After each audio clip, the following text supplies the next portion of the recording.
24 minutes after a profile picture on Don Wells' account was changed, and there was just a random face that nobody could figure out who it was. There was a lot of speculation as to this guy in Arkansas, or this guy here and this guy there, I've got it pulled up right here. This is going to blow your mind when we tell you who this actually is right here. It should be on the screen now. You should be able to see it. You can see the short video when we put this up. This guy right here. Let me go over here and zoom on Facebook, and saw it 24 minutes after the profile picture was changed. Now, when I tell you who this guy is and what his name is, it might be familiar. It might be a familiar name to everybody. Well, the surname, last name, whichever one you will.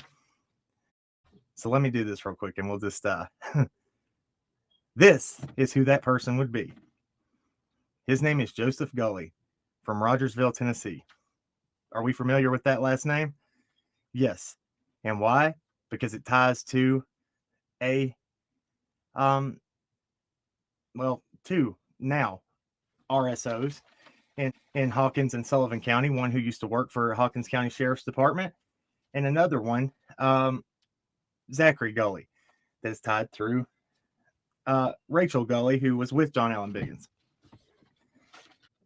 This right here is important because whoever has control over this profile,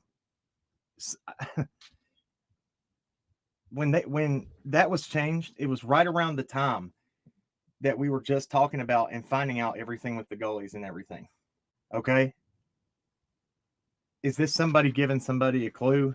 I've speculated so much on what this could mean, because this, now, mind you, we know 100% that Don Wells used this Facebook, because this is the Facebook that he first messaged us on when we spoke to him about coming and filming the trails on the property at the beginning. So that would lead me to believe that only very few people have access to this account. You see what I'm saying? Is this a clue? What is it? I don't know. But the Gullys are tied all the way into the Manisses, the Mocks.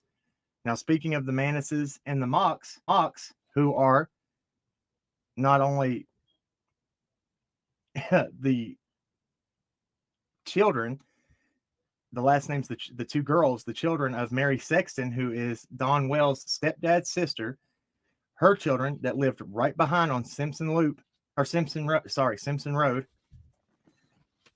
is right behind on the property. Okay, that's the Manis and the Mocks. Remember why we're talking about this. This is very important to remember the Manis and Mocks last name to that. Okay, I'm going to put that together in a short after this, because this is found. I believe this is leading somewhere close to answers. For months and months, over 6 months now, maybe longer, I know that me and Alli have been really, really keyed in on what we feel like law enforcement is very corrupt in Hawkins County, and have been calling out every time that an RSO in the surrounding area, or a cop that has transferred from Hawkins County Sheriff's Department, gets caught with RSO charges against minors. Not just an RSO, but RSO charges against minors. And now it's coming out that Brandon Lawson, Sheriff Lawson's son, is an RSO against minors. Come to find out, Brandon Lawson never took the path of the family occupation, into law enforcement. Why is that? Because his dad being a sheriff that nobody runs against, that pretty much sits on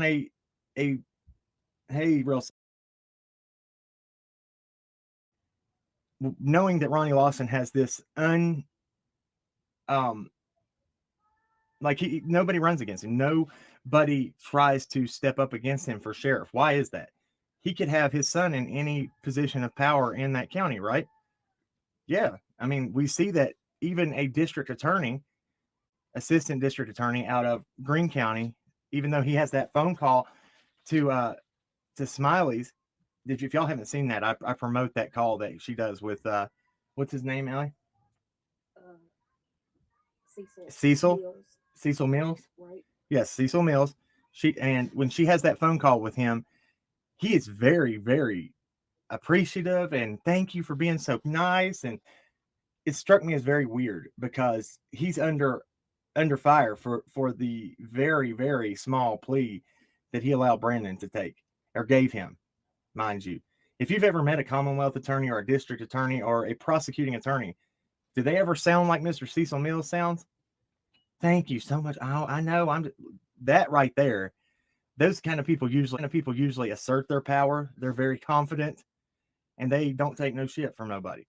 Excuse my language, but it's true. And they normally will not identify a victim of a and would especially if never. They are a minor. Yeah, would never put a victim of a case's name or who they are out there, let alone a minor at that, right? Right? Okay. Even if somebody hacked Don's Facebook account, why would it be a Joseph Gully out of Rogersville? If somebody hacked it, why go and pick that random Gully and put it in there? I don't think so. I think what's happened is somebody, now going back to that, I think that's a clue. I think somebody knows something. Because in my opinion, who's the only 3 people that you would think would have access to that account? Candace, Dawn, and media manager. Right? That's what you would think. And Dawn obviously doesn't have access to And, Dawn can't. Yeah, say that again. Dawn obviously does not have access to that account right now. No. Because he's been incarcerated. And who has not spoke very much through this whole case? Candace? Was this a clue? Was this this is total speculation, but was that something saying, hey, you're on the right track? Hey, I'm scared to say anything because this is my honest opinion right now. That when Don Wells said this is bigger than anybody could imagine, that he was being very truthful. As this has went on through the months, there's always been this, that whatever the devil uses for evil, God can make into good. And we've seen threats and everybody knows what happens around here. Why do you think FBI and TBI left out? That's the threats and the stuff we were getting when we went over there. What if this underworld of powerful people is finally becoming unraveled and we see it happening right in front of our eyes? What if it is bigger than anybody could ever imagine? What if? I'm not saying it's 100%, but it looks like the truth is coming forward. This is scary right here. This is why, I've talked about these organized searches that we need to do to get people to get certified. But then you think about this. We're calling out corrupt law enforcement. And you're playing a dangerous, could be targeted. Yes. Not only could they, if you hold the kind of power in law enforcement in the courts, that you could set somebody up and get them out of your hair forever. Not saying that's what would happen, but I'm saying it could. Who knows says you can get a tablet from the jailhouse store now, but I don't know if you can't have Facebook and you can't have social media from inside a corrections facility. They have kiosks where you can get emails, things like that, through the special company set up where they charge you so many cents an email or whatever it is. Can you also bring up that who called Dawn's phone the other day? And what? Somebody called Dawn's phone the other day. Who was it? Was it Smiley? Yeah, so somebody, remember this too, somebody called Dawn's phone the other day. What happened? Go ahead. And a guy named Joe answered, allegedly. I've not seen it yet. But are you serious? Yes. That was in... somebody called Don Wells' phone the other day, and a guy named Joe answered. I didn't know about this. Yes, you did. It was. Oh, it was. My bad. And a guy named Joe. My bad. And a guy named Joe answers. Is this the Joe we're talking about? Joseph Gully right here? That's how this was found. Yeah, so that's how this was found. Because somebody was looking at Joe's in the area. Yes, that's how this was found, because the person was looking at Joe's in there. I'm sorry, I had a complete blank because of the email I read. My bad. This here, now what I'm getting at is, and this is going to tie into everything, and it ties cases together, and it's 100% tying cases together. Now we see Ziggy finding out that Sheriff Lawson, Nana's Angels called his phone. That's right. Okay, let me get this out, please. Okay, let me get this out. So it ties cases together for sure. But we just saw Ziggy call out Stewart, find out about Stewart, this guy that owns a ton of property in Hawkins County. His family does. And the name of his significant other was a Gorley. I haven't got to go as far as I need to down there yet. Thank you, Hair Curlers in Crime, for becoming a member. Hair Gal, you're awesome. Thank you. You did a very good job on your presentation of the RSOs and putting all that together in an easy way to follow on whiteboard. That was awesome. If y'all haven't checked out that channel right there, Hair Curlers in Crime, you need to go do so. They're doing a good job. Yeah. So this is where this is where it's getting crazy, and I'm gonna show you more about it. Okay, so we all knew that Carly Trent's case has always been strange. The property where Carly Trent was found was on Donnie Lawson's property, right? We've never been able to pin down 100% that Donnie Lawson's property could have possibly been Ronnie Lawson's brother. It's been speculated, but we can't be. It's been hard to nail that down to be like 100% on. But that's where she was found, was on Donnie Lawson's property by the news story said, and we're talking about Carly Trent, by 4 different men, right? They were out searching that property.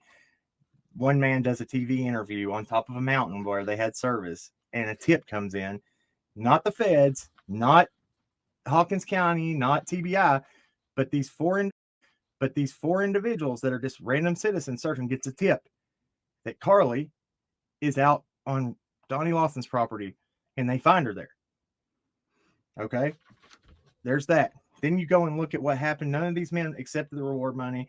It wanted to go back into the town. It goes to all these different organizations and puts a sighting on a 90-year-old woman's house. All this, okay? Now, listen to this. So Brandon Lawson's wife, Brandon Lawson being the son of Sheriff Lawson, his wife, Michelle, is related to Carly Trent. That now I'm not going to say how, but that's where the tie is in there. I'm not going to say related. I'm going to say that's how. I can't. So what we may have found, until I can say 100%, is either an aunt. It's been said aunt / sister, that close to Carly, somewhere very like that. So I'm trying to pin that down, but that's right there. That leads me to believe that this kind of thing, thank you, Jess, I appreciate that so much. That leads me in background, Allie. Thank you. Judy Johnson says you're correct, Kim. Thank you. Now, before I move on to get to how this relates to Summer's case, it does. The oldest missing persons case in Hawkins County is a man named James Trent from the early 90s or late 80s. Okay. Carly's dad is also named James Trent. Then Carly potentially went missing for, possibly could have been forever. Then Summer is now missing.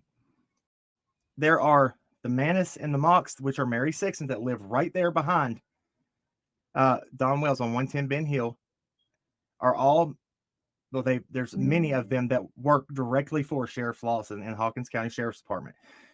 You have Roy Contz on 249 that knows Sheriff Lawson. 249 Ben Hill, that's where he used to own. You have Stewart, who owns lots of property on Ben Hill Road. And then you have Miss Jody Sue Brown, who Miss Confidential Informant of the Earth, lives there, knows all this about Ronnie Lawson. She is scared to death of law enforcement because I feel like she is a liability to something. If there wasn't a help involved or something, you can take this for what you will. Do the research on your own. If you don't believe me, don't take my word for it. Do your own research, and you will see that all this child right here, Summer Wells, is missing, and every single buddy around that road, 110 Ben Hill Road, why is everybody's name that has been mentioned in this case, why does they all have ties to Beach Creek 110 Ben Hill Road, or whatever address it is on Ben Hill Road? Anybody you look at, everybody's stories don't make sense. That's by design, I believe. How is Don tied into this? Because his mother married Mary Sexton, whose daughters married people that were involved in Hawkins County Sheriff's Department. Her daughter, Christy Mock, involved, worked for Hawkins County, may still work for Hawkins County Sheriff's Department. Sherfy Jr. has charges against minor, doing 6 years. Sheriff Lawson's son, SA charges against minors, only pulling 1 year. We're going to get more on that on later down the road. I'm not talking about everything I know because you don't show your hand ever. But just know that we are watching very closely and things will be coming to the surface. Okay. Property, big deal. Now, I have heard rumors and people that do not want to come forward and are scared to death of Ronnie Lawson. People that have been in trouble, allegedly, and Sheriff Ronnie Lawson has gave them an ultimatum. Either you can turn over your property and everything you own here and leave, turn over their property to Ronnie Lawson and leave, or you can face charges in Hawkins County where Ronnie controls everything. He's probably given them the whole, you want to try to fight these charges, know that 100% you won't win. Because we've seen that his son can obviously do whatever he wants and get slapped on the wrist just because it was brought up. Okay. This is very concerning. Now, hold on a second. y'all hear my daughter in there and singing. She's off pitch right now. A little off key. Okay. Brandon Lawson's home is worth $400,000. Shay said. Yeah, well, you know how. So and Allie said how, and I said, you know how. I said, oh yeah. This man is controlling. Look, it's not just the sheriff. When you sit unopposed on as sheriff.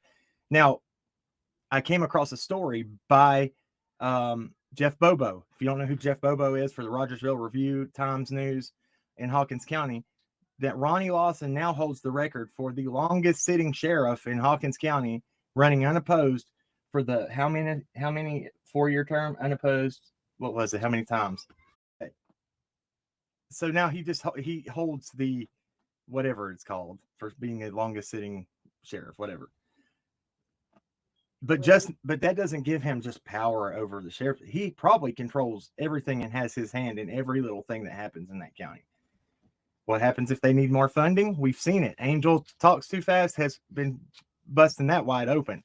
They say they don't have any money for the search. Now we're going to get into the search. Benny did a very good thing about the footprints the other day and showing what Dave Rader had said. If you didn't see that live, check out Benny's live from last night or yesterday about the footprints and Dave Rader. It made me think a lot. Jody Sue Brown ain't out of the woods yet. By the way, if you didn't see that, by us, sitting through her gaslighting and calling her out about that text of her walking the dog, she shared that whole text message and showed the rest of it the other night that said the new search dogs they brought in, that when she wanted to go walk her dog, were leading around the barn. And